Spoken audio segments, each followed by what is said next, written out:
তাহলে যুক্তরাজ্যের প্রখ্যাত ল ফার্ম কিংসলে নেপলি সেখান থেকে কেন আইসিটির কাছে চিঠি আসলো সাবেক প্রধানমন্ত্রী শেখ হাসিনার দণ্ড বাতিলের জন্য, মৃত্যুদণ্ড বাতিলের আবেদন করে? দেখেন, মৃত্যুদণ্ড বাতিলের জন্য না, আপনি ভালো করে চিঠিটা যদি পড়েন তাহলে দেখবেন যে তারা লিগাল লুফলের কথা বলছে। একটা কথা আমি আপনাকে বলি, এখন আমি আপনার সাথে যে আলোচনাটা করছি, আপনি যদি আমার আইনজীবী, আপনি যদি আসেন আমার কাছে বা কেউ যদি আমার কাছে আসে অ্যাজ এ ক্লায়েন্ট হিসেবে, আমাকে কিন্তু ফর্মাল চিঠি আদালতকে দিতে হবে। আমি এখন যেইটা কথা বলছি যে এই রাষ্ট্র আমি মানি না বা এটাকে আমি রাষ্ট্র মনে করি না, যেই আলাপে আমি বলছি অ্যাজ এ লয়ার হিসেবে আমাকে কিন্তু চিঠিটা দিতে হবে আদালতকে। ফলে আপনি আমার দুইটা রোল কিন্তু মাথায় রাখবেন। কিছু কিছু প্রসিডিউর আছে যেটা তার প্রফেশন অনুযায়ী মেনটেন করতে হয়। এখন কিংসলের কাছে যখন গেছে, কিংসলে তো ভাই আমার মতো বলবে না, কারণ ও এই আলাপটা টকশোতে করে না, ওকে চিঠিই পাঠাতে হয় আলটিমেটলি এন্ড অফ দ্য ডেতে। কেন? তাকে একটা নর্মস, তাকে একটা প্রসিডিউর মেনটেন করতে হয়। আমি পলিটিক্যাল জায়গা থেকে যেই রেটরিকে, যেই পলিটিক্যাল বোঝাপড়ার জায়গা থেকে আপনাকে আমি বলছি, সেখানে ইতিহাস আছে, সেখানে আমাদের প্রেসিডেন্ট আছে, সেখানে আমার লজিক আছে, সেই জায়গা থেকে বলছি।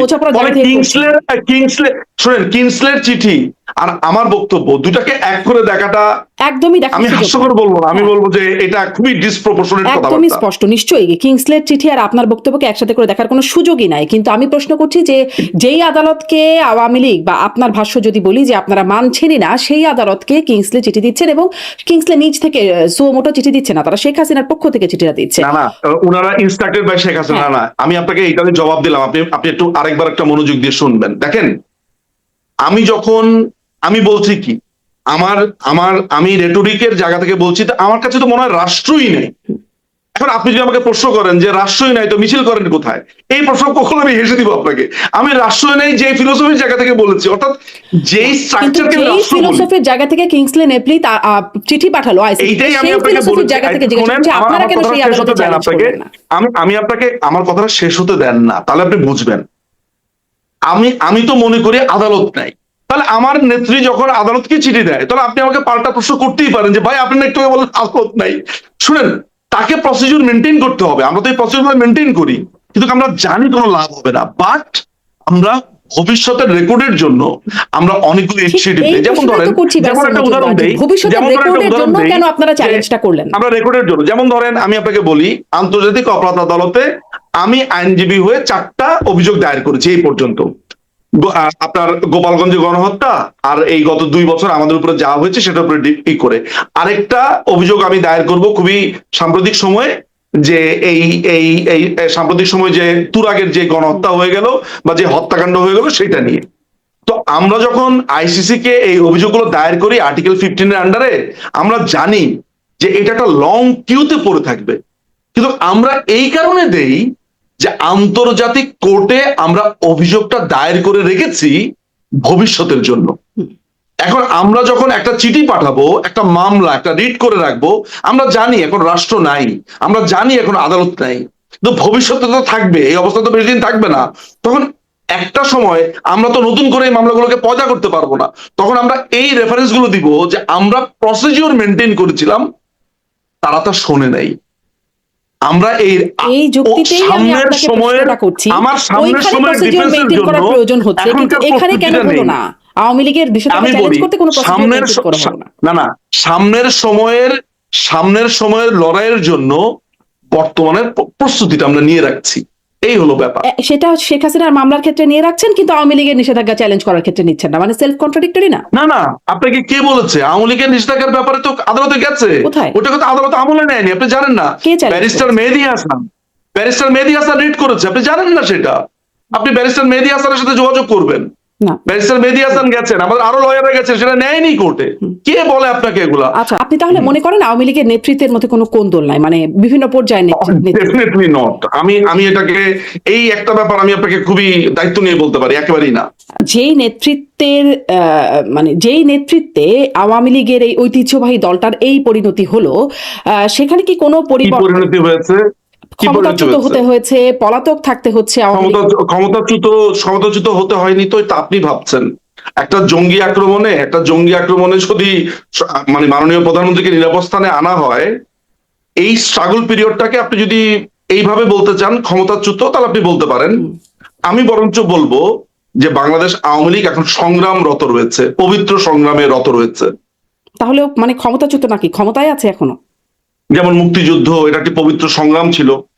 ফ্রেঞ্চ বিপ্লব একটা সংগ্রাম ছিল। এরকম অসংখ্য বিপ্লবের নাম আমি আপনাকে বলতে পারি। আমরা সংগ্রামে রত রয়েছি।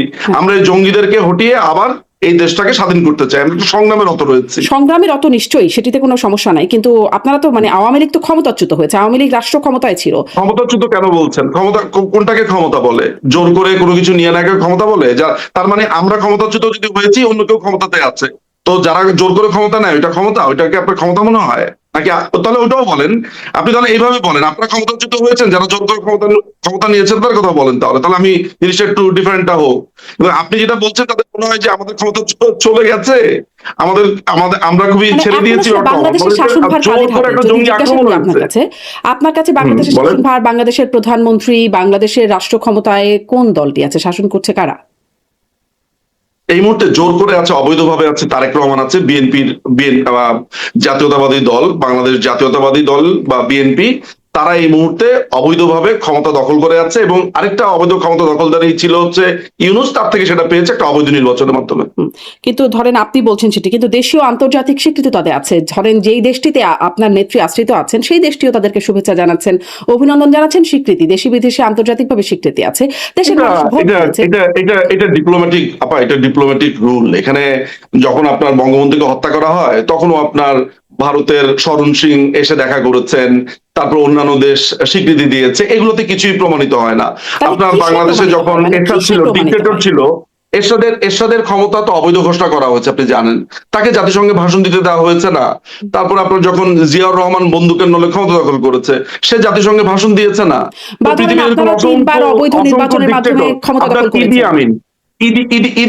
ইদি আমিন আপনার ভাষণ দেয় নাই? দিয়েছে তো। অনেক দেশ স্বীকৃতি দিয়েছে। ইংল্যান্ড স্বীকৃতি দেয়নি? দিয়েছে তো। তো এরকম অসংখ্য ডিক্টেটর, গাদ্দাফি বছরের পর বছর শাসন করেছে। যে গণতন্ত্রের কথা বলে, এই মধ্যপ্রাচ্যে তো কোনো গণতন্ত্রই নাই, সেখানে আমেরিকা সাপোর্ট দিচ্ছে না। তো যারা মানুষ মারছে, যে ইসরায়েল, যারা লক্ষ লক্ষ সাধারণ মানুষকে মারছে, স্বীকৃতি দিচ্ছে। এই 3 বার অবৈধ নির্বাচন করে, মানে ভোটারবিহীন নির্বাচন করে 3 বার মানুষের ভোটাধিকার, ভোটারবিহীন নির্বাচন ছিল 14, 18, 24 সেই কবে সরি আমি বুঝিনি কবে। 14, 18, 24 2014 ইলেকশনে বিএনপি তারপর অন্যান্য দল আসেনি। বাংলাদেশ আওয়ামী লীগ সাংবিধানিক ভাবে তাদেরকে ইলেকশন করতে হয়েছে, ঠিক আছে। 2018 ইলেকশনে ইলেকশন হয়েছে, যেটাকে আপনারা নানান ভাবে সমালোচনা করেন, দ্যাটস ফাইন। বাট আমার আন্ডারস্ট্যান্ডিং এর আগে আমি আলোচনা করেছি, এটিকে আমি খুবই ভালো একটা ইলেকশন মনে করেছি, এবং আমি নিজে সেই ইলেকশনের নানান ধরনের কেন্দ্রে গেছি, আমার কাছে ঠিক মনে হয়েছে। 2024 ইলেকশনে এরপরে আপনার যখন এরা বর্জন করেছে, আপনার বিএনপি আর অন্যান্য জাতীয় পার্টি তো না, বিএনপি এবং অন্যান্য যে দলগুলো আছে, যে জঙ্গি দলগুলো আছে, তারা এটা বর্জন করেছে। তাহলে 2026 ইলেকশন কি ইলেকশন ছিল, যদি আপনার কাছে ওই ইলেকশন গুলো খারাপ মনে হয়? বাংলাদেশের সবচেয়ে বড় দলটি, আপনি আমাকে এটা বলেন 1996 সালে ইলেকশন যে বিএনপি করছে, সেটা কিসের ইলেকশন ছিল? আর 2026 ইলেকশন কি ছিল? 1986 ইলেকশন কি ছিল? 1988 ইলেকশন কি ছিল? বলেন না শুনি একটু আপনার কাছে। 1978 সালে ইলেকশন কি ছিল? আমাদের সব নির্বাচনী প্রশ্নবিদ্ধ, একদম প্রশ্নহীন কোন নির্বাচন আমি অন্তত মনে করতে পারি না যে নির্বাচন নিয়ে কেউ বলেন না। তো বলার সময় তো শুধু আপনি 14, 18, 24 নিয়ে বলেন, 26 নিয়ে বলেন একটু। 14, 18, 24 বলি, কারণ 26 নিয়ে বলেন না। আচ্ছা 26 নিয়ে বলেন। 26 ইলেকশনটা কি হয়েছে? খুব ভালো ইলেকশন হয়েছে। 26 এর নির্বাচন নিয়ে যখন আমি যারা নির্বাচন করে জয়ী আছেন বা বিরোধী দলে আছেন, এখন আপনি বলবেন নাই তো, তাদেরকে আমি প্রশ্ন করি যে মানুষের যারা আওয়ামী সমর্থক ছিল, তাদের অপশনটা গেল কোথায়? তারা কেন ভোট দিতে পারলো না? এই প্রশ্নটা আমি তাদেরকেও করি। শুধু আওয়ামী সমর্থক কেন, বাংলাদেশ আওয়ামী লীগ যে ইলেকশনটা করতে পারলো না, সেটা নিয়ে আপনি সমালোচনা করছেন না তো? ওইটার কি কোনো ধরনের এখতিয়ার আছে বাংলাদেশ আওয়ামী লীগকে ব্যান করবার, আইন অ্যামেন্ড করবার? আপনি কি জানেন যে সন্ত্রাস বিরোধী আইনটাকে কিভাবে ব্যান করা হয়েছে? আপনি জানেন? মানে সন্ত্রাস বিরোধী আইনের 18(1) দ্বারা আপনি যদি একটু পড়ে দেখেন সেখানে কি নতুন করে অ্যামেন্ড করা হয়েছে। সরকার যদি মনে করে, মানে ও জাস্ট মনে করলেই হবে, আর কিছু লাগবে না। বলছে যে প্রধানমন্ত্রীকে হত্যা করাই তাদের উদ্দেশ্য ছিল, এটাকে আন্দোলন বলবেন আপনি? নাকি আপনি বলবেন যে কিছু নিরীহ ছাত্রছাত্রীদেরকে না, নিশ্চয়ই ভুল নিশ্চয়ই বুঝিয়ে রাস্তাতে নিয়ে আসা হয়েছে? হত্যা করা কোনো মহৎ উদ্দেশ্য হতে পারে না, কিন্তু ধরেন এই কথাটা যদি তাহলে আপনাকে এটাকে প্রশ্ন আন্দোলন করি, বলা যায়? আপনাকে আমি যখন এই আন্দোলন বলা প্রশ্নটা করি যায়? যে এরকম আপনি যেটাকে মেহ্যাম বলছেন, নানান রকম আখ্যায়িত করছেন যে আমি নানান বলছি, রকম আপনি কি হামলা, বলছেন? এটাকে মেহ্যাম মনে হয় আমি না আপনার এটাকে কাছে নাকি? আন্দোলন বলছি, যে এটা একটা আন্দোলন হয়েছে। আন্দোলন বলেন কেন? আন্দোলন বলেন যেখানে বলা হয়েছে যে প্রধানমন্ত্রীকে মারাটাই তাদের উদ্দেশ্য ছিল, যেখানে বলছে তারা স্নাইপার এনেছে। লস্করে তৈয়বার যে মোজাম্মেল হাশমি, সে বলেছে যে এই আন্দোলনে তারা ছিল। আপনি সেটা কেন বলছেন না? তাহলে এটা আন্দোলন কেমনে হয়? নিশ্চয়ই। যে লস্করে তৈয়বার মতো একটা সন্ত্রাসী সংগঠন জি, নিশ্চয়ই এখানে অনেক পক্ষ বাংলাদেশে আছে। এসেছে, এটা কিভাবে হয়? ব্যারিস্টার নিজাম সরি, মজুমদার, আমাদের কাছে অনেক কিছু এখন অস্পষ্ট, কিন্তু এখানে অনেক কিছু যে আছে সেই ব্যাপারে আপনার কাছে শুধু অস্পষ্ট আমি যখন বলি তখন, না না আর বাকি সব কথা আপনি যখন না, আওয়ামী ব্যারিস্টার লীগের নিজাম কাছে মজুমদার, বলেন, আপনি যদি আপনার কাছে মনে হয় দিনের মতো ফকফকা। আপনার এটা যদি কেমন কথা? আমার অবস্থানটাই এত আপনার কাছে গুরুত্বপূর্ণ মনে হয়, আপনি আমার সবগুলো অনুষ্ঠান দেখবেন, তাহলে আপনি মনে হয় আমার অবস্থানটা আমি বুঝতেও তো পারেন, আসলে না বুঝলেও আপনাকে অন্য সমস্যা নেই। অনুষ্ঠান দিয়ে বিবেচনা করব না। হ্যাঁ। আমি করবো যে আপনি আমাকে কি প্রশ্ন করছেন আর কি ব্যাখ্যা আমি দিচ্ছেন। সবসময় এখন মনে করেন যে ব্যাপারটা আমি এমন যে আমার উনি অতীতে অতিথিকে, অনেক ভালো কাজ করেছেন। হ্যাঁ, না না, আমি যদি অতীতে 10টা ভালো কাজ করি আর একজনকে গিয়ে একটা ল্যাং মেরে ফেলে দেই, আপনি এটা বলতে পারবেন না একটা ল্যাং মেরে ফেলে দিতে কি হয়েছে? উনি তো 10 জনকে ল্যাং থেকে উঠিয়েছেন।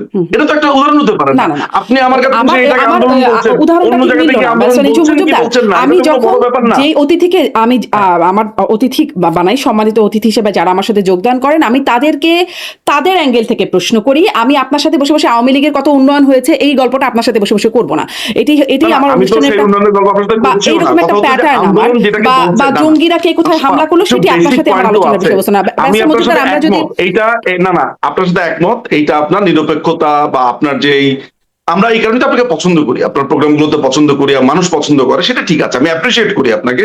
তো আমি আপনাকে যেটা বলতে চাচ্ছি যে যেটাকে আপনি আন্দোলন বলছেন, এটা তো ধরেন আমি আছি বলে আপনাকে এইটাকে এখন আপনি আন্দোলন বলছেন, আমি নাই বলে বলবেন না, ব্যাপারটা অমন না। না না না, আমি ব্যাপারটা আপনি হচ্ছে আছেন যে বলে আমি না, আপনাকে এটি একটা এটা আন্দোলন বোঝানোর এই চেষ্টা অর্থে করছি। কি নয় ব্যারিস্টার মজুমদার। ধরেন এখানে দেশে বিদেশে, দেশে দেশে, বিভিন্ন দেশে দেশে আমাদের চেনা জানা অনেক মানুষ দাঁড়িয়েছেন রাস্তায়, মানে দেশের মধ্যে ছাত্রছাত্রী সবাই, আপনি পরিচিত প্রত্যেকটা পরিচিত পরিবারে জিজ্ঞেস করবেন, কেউ না কেউ পরিচিত মানুষজন দাঁড়িয়েছে, তারা নিজে বা তারা তাদের সন্তানরা, ভাই বোন, নানা, তো তারা তারা বিজন রাস্তায় করছে, দাঁড়িয়েছে। এখন তো তারা বলছে আগেই ভালো ছিলাম, এখন তো তারা এটাকে আন্দোলন বলছে না, ওই মুহূর্তে তারা বলেছিল বটে।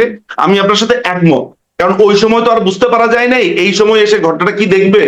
এখন যখন মানুষ দেখছে তখন তো আর ওইখানে যে গেছে, এই যেমন খায়রুল নামে একটা ছেলে আছে, খায়রুল দেওয়ান, যে নিজেকে বলছে যে প্রধানমন্ত্রী বা প্রেসিডেন্ট, আপনি জানেন যে সে বলছে খবরদার জুলাই যোদ্ধা বলবে না, মানুষ পিটাইবো, আমরা কিন্তু বাঁচাইতে পারবো না। ও নিজেই একসময় নিজেকে গর্ব করে বলতো আমি জুলাই যোদ্ধা, এখন বলছে জুলাইয়ের কথা। এই জায়গায় মেয়ের আফরোজ শাওন আজকে জুলাইকে পরিত্যাগ করে সে পোস্ট দিয়েছে, শুধু জুলাই পরিত্যাগ এইটা লেখার কারণেই তাকে আজকে কত হামলা মামলা, তার তার ফেসবুক রিপোর্ট করা, কত কিছু হচ্ছে। সুতরাং আমি যে কথাটা বলতে চাই সেটা হচ্ছে যে দেখেন, এটাকে আপনি আন্দোলন বলেন, আমি বলি একটা জঙ্গি আক্রমণ, টোকাইদের আক্রমণ, এটাকে আমি একটা জঙ্গি সমাবেশ বলি।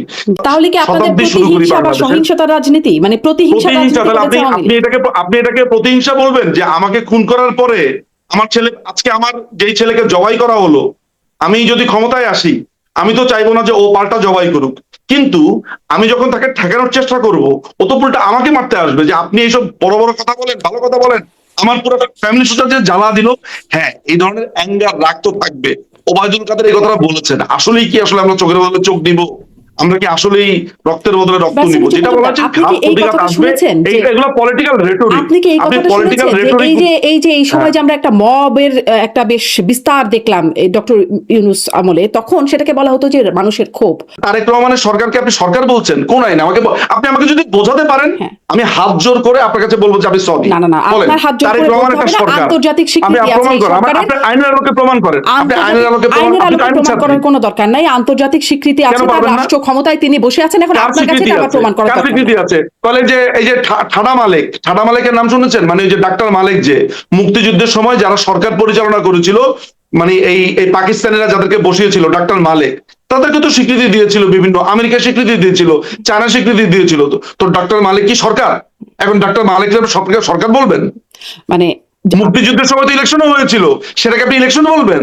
আমি বুঝলাম না আপনি কি বলেন। আমার বলা না বলায় কিছু না, আপনি মানে আপনি ওই যে মানে অমির আপনি রহমান, তালগোল পাকিয়ে ফেলেছেন আমার যুক্তি শুনে। সেটাই আসলেই তালগোল পাকিয়ে ফেলার মতো অবস্থা, কারণ আপনি অমির রহমান পিয়ালকেও চিনতে কারণ পারতেছেন আপনি না, বাংলাদেশের কারণ রাষ্ট্র আপনি ক্ষমতায় কি শুনেন, আছে প্রথমে সেটাও আপনি বুঝতে পারছেন তথ্যগুলো না। নেন, হ্যাঁ। তথ্যগুলো নেন শারমিন আপা, শুনেন তথ্যগুলো নেন, তাহলে বুঝবেন। এই কারণে বলছি যে আপনি বিএনপিকে একটা সরকার বলছেন, আজমি ইমেল করে বলছে সেনাবাহিনীকে সরকার পতনের জন্য, তার কি করা উচিত ছিল? আর্মি তাকে ধরেছে, আর্মিকে জিজ্ঞেস করেন, সেনাবাহিনীর ওয়াকারকে জিজ্ঞেস করেন, ওয়াকারুজ্জামানকে জিজ্ঞেস করেন না।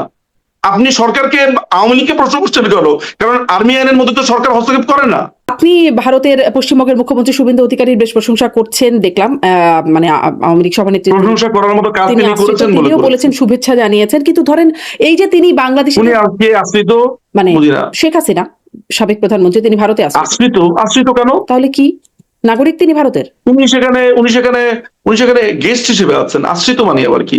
আশ্রিত মানে হচ্ছে যার কোনো সহায় নাই, সম্বল নাই, তিনি যেখানে দিনহীন ভাবে আছে তো না।